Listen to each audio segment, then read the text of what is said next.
Good morning દોસ્તો, રામ રામ ડાયરાને. આજે પણ રાતે થોડો ઘણો વરસાદ આવેલો છે, જેથી કરીને રોડ પાણીવાળો ભરેલો દેખાય છે. આપણે સાઈડ ઉપર જવા નીકળી ગયા છીએ ઘરેથી. પહેલાં જાશું મંદિર. અહીંયા પહોંચીને જોયું તો મંદિરનું વૃક્ષનું કટિંગ કરવામાં આવેલું હતું.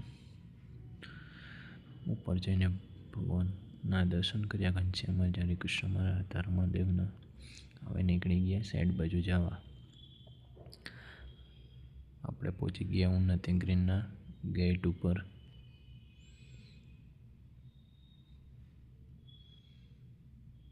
હવે આપણે પહોંચી ગયા આપણી સાઈડ ઉપર.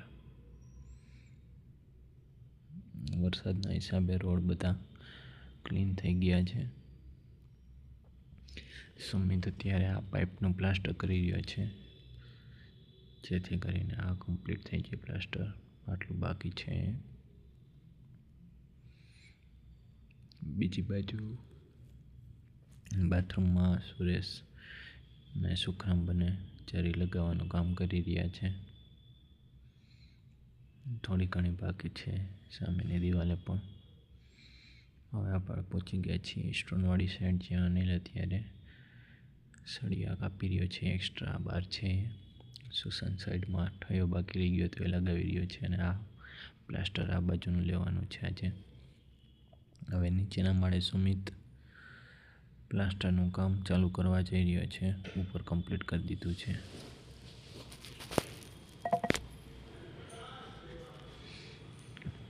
ઉપરના માળે આજે ચિરાગભાઈ બોલાવ્યા છે પ્લાસ્ટર માટે, જેથી એ પ્લાસ્ટર કામ કરી રહ્યા છે.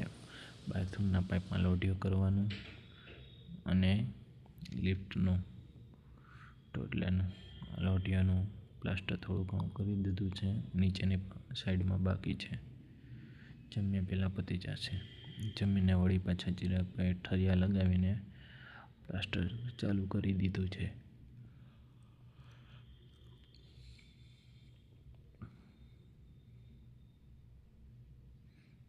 આ પ્લાસ્ટર કમ્પ્લીટ કરીને જવાનું કીધું છે આજે.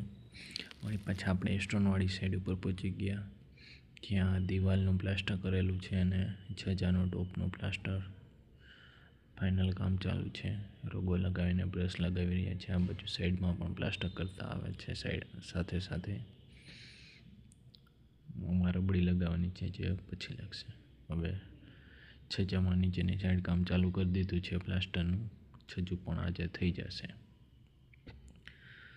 રાજુને એ લિફ્ટ એરિયામાં થોડો ઘણો કચરો બાકી રહી ગયો તો એ સાફ કરી રહ્યા છે. આખો દિવસ વયો ગયો. એમ તો સાંજે જઈને જોયું તો ચિરાગભાઈ કમ્પ્લીટ કરીને ગયા હતા પ્લાસ્ટર. એક બાજુનું રેડી થઈ ગયું છે. સુમિત નીચે જરી ચાંદીથી બાથરૂમમાં બાકી હતી. Thank you for watching my video. મળીએ આવતા બ્લોગમાં.